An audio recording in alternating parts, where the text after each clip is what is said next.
Well, hello, Gossip Cam. I'm Stephen Fry. You are Gossip Cam, and it's lovely to see you. Did you hear about... Sorry, I'm not allowed to say it. Obviously, Valentine's Day is around the corner. And you're very loved up now. Congratulations. I am. I'm so happy. I've got to ask you, have you got any special plans? Well, yes. Funnily enough, we're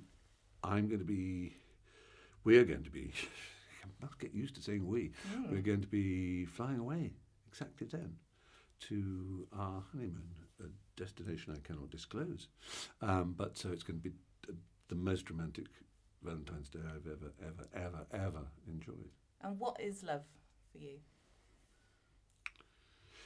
Oh, it's that secure feeling of being part of two, not being one anymore, but being two, being two.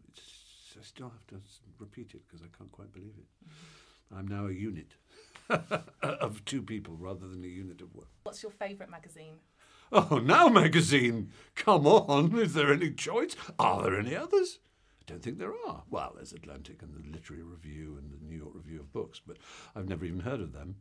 So, Stephen, it's your 10th BAFTA Film Awards. Congratulations. Thank you. You must have some fantastic memories. Can you give me some highlights?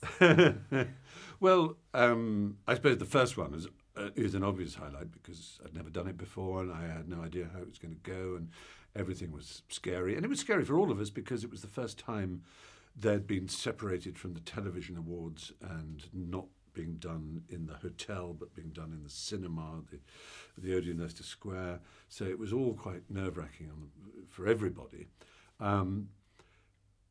There was the evening when it rained and the red carpet came up in white mousse, this huge soapy mousse, and covered everybody's shoes and trousers and stockings. It was astonishing. It was the talk of the evening. Sounds small, but it was a weird spectacle.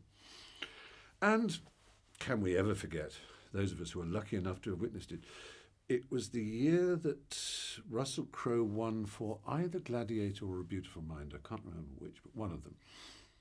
And he came on to accept the award and decided to read a poem.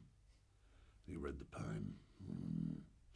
Now, without giving too much away, the event starts usually, I think, at 8:30, maybe 8 o'clock. But it goes out on television at 9 o'clock. Now, let's suppose we start at 8 and it goes out at 9. That means there's an hour for the producer and director in the vans outside the venue to edit so that things can just be that much smoother and faster for the audience at home. And in that edit that evening, they decided, oh, we'll lose that poem Russell Crowe's reading as part of his awards acceptance speech. Anyway, cut to the after party at the Grosvenor House. Russell says to somebody who's there, who wasn't at the award ceremony but watched it on television, what do you think? Oh, it's great, congratulations, so happy you won. What do you think of my poem? What poem? I read a poem. Oh no, that must have been cut because I didn't show it. He went to the producer, Malcolm Gary.